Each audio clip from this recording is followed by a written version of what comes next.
Well, joining us now is the Chairman, Cybersecurity Experts Association of Nigeria, Lagos Branch, Adeyemi Ademiluyi. Good morning, and thank you for joining us on TVC Breakfast.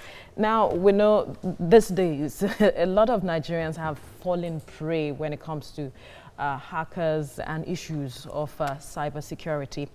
How do you begin to identify what could cause a major threat? First of all, because this is a Cybersecurity Awareness Month and it's wrapping up today, some persons may not have gotten the opportunity to be part of all of these programs. So let's begin from there.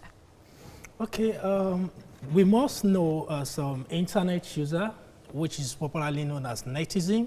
Once you're an internet user, obviously, you should know that you're vulnerable to internet threats and attacks. So obviously, that's having that at the first point of your mind, meaning that you need to also look for things that will make you secure. For instance, if you're connecting to the internet, a basic security mechanism to be put in place could be an antivirus.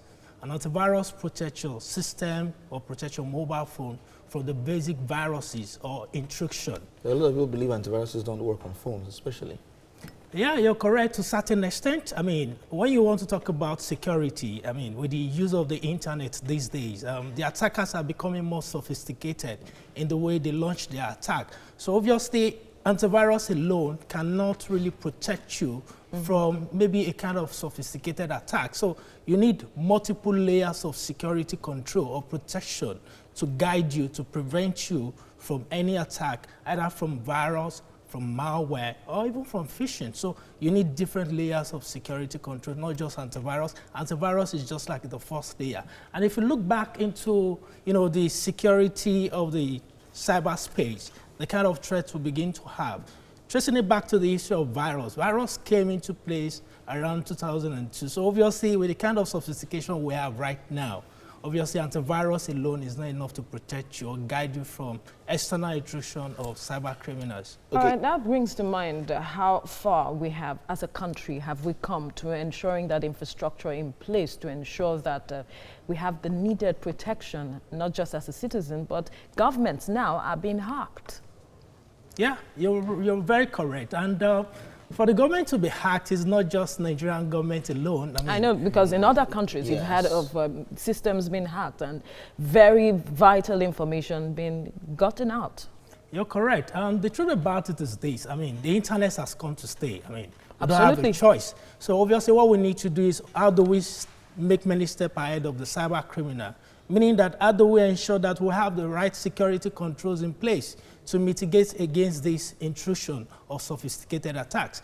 If you look at it, by the way, every month, every day, every year, we launch out new technologies. And all these technologies that have been launched are manufactured by different OEMs have their vulnerabilities. Vulnerability is when a system is weak and then there's a loophole, a flaw within the design. So obviously, it should be a mindset thing during the course of production to factor in security, and also as a user to ensure that you have security in place. And for the government, because of our critical infrastructure, they must take cybersecurity seriously. I mean, it's an eyesore. It's really painful that for a government, infrastructure to be brought down by cyber attack, meaning that you find out that some of them is just a minor security issues that brings that effect of attack on them. So they need to take cybersecurity seriously. It's not just about installation of antivirus. It goes a long way by implementing the right security controls, by creating awareness training for their user, because obviously the users, which is the human factor, they are the weakest link in the security chain. So if they are not trained, obviously they will be compromised, and their infrastructure will be compromised. Again, if the system is not well configured, meaning that the security that needs to be put in place in terms of configuration, in terms of update, patches, fixes, are not well in place, obviously they're going to cause a vulnerability into the system. All right. Thank you. Adeyemi Ademiluyi, thank you for your time on TVC Breakfast. Thank you. Joining us now is the Chairman, Cybersecurity Experts Association of Nigeria, Lagos State Branch, Adeyemi Ademiluyi. Thank you very much for joining us. Thank you for having me. All right, in a situation where we are in a country where everywhere you go now in Lagos, especially open spaces like the shopping malls and gardens and all, you see free Wi-Fi. Absolutely. A lot of people go there, sit down there, not doing anything. They just sit down there to just. And you know how people browse enjoy the free internet. things. Free things, yeah. How is this a threat to cybersecurity? Really, I think it is important for them to know that there is nothing longer free in Freetown anymore. For the free Wi-Fi, it is good and it has its own bad side, depending on the provider of the facility. If that particular platform or the website, the Wi-Fi is not properly secure, malicious criminals, cyber threat actors, Yahoo boys can How compromise. How do you identify a secured network?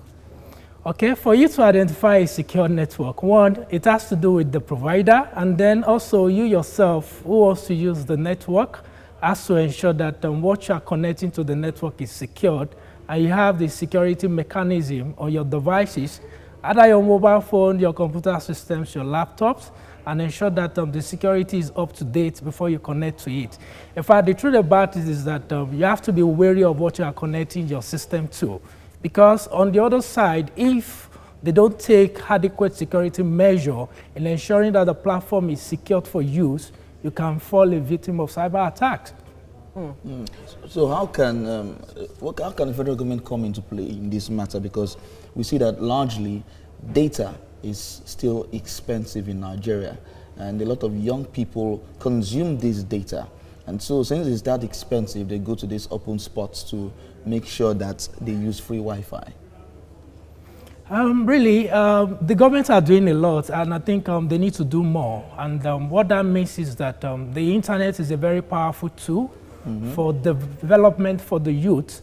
And making good use of it will go a long way in developing the youth to that capacity which will bring economic growth, because it will help them to learn, research, and do all sorts of things. So in terms of the cost of the data, I think there is need for collaboration, there is need for government to step in and talk to the data provider, that's the internet service provider, probably to come down with the cost of data.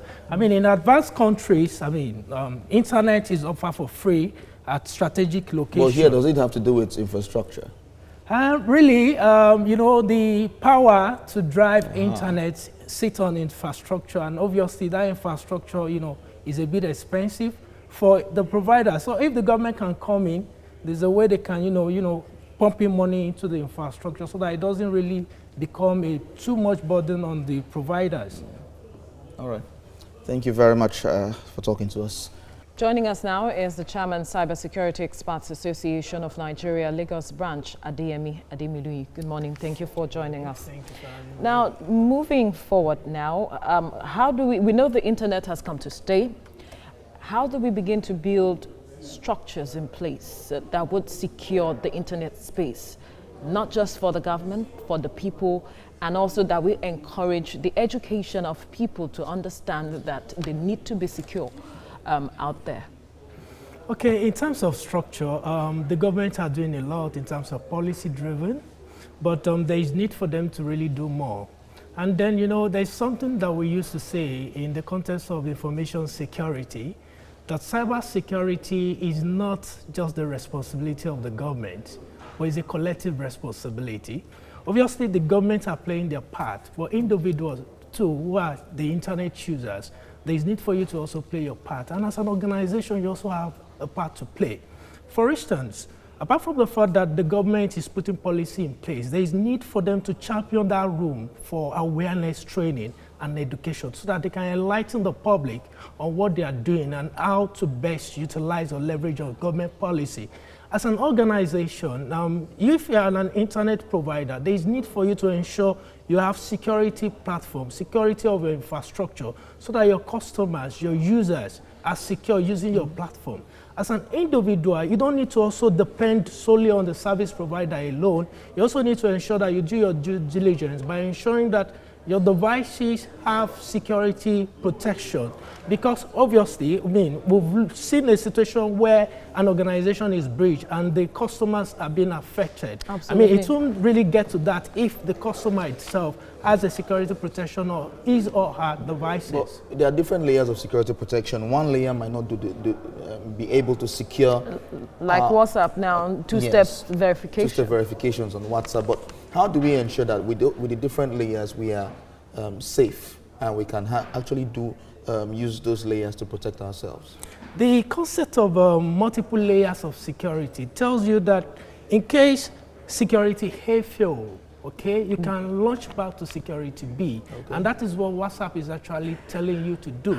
It's so unfortunate. The internet is a very good platform to drive economy, to grow, and to equip yourself to become much more better. But the cyber criminals, the malicious actors, are taking advantage of the users to perpetrate evil and to steal from them. So what you need to do beyond this two-factor authentication, because the target is your mobile phone, the target is your SIM card. I mean, you need to ensure that your SIM card, you also password it.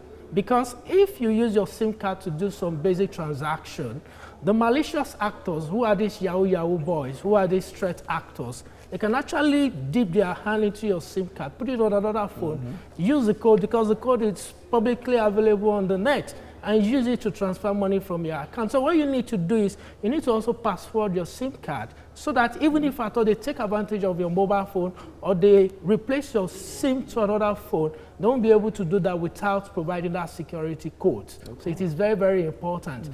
And then when it comes to awareness, I mean, like what Session is doing, that's the Cybersecurity Expert Association of Nigeria. Yeah. I mean, this is what we've been doing since our establishment. This organization, this association comprises of IT and cybersecurity professionals.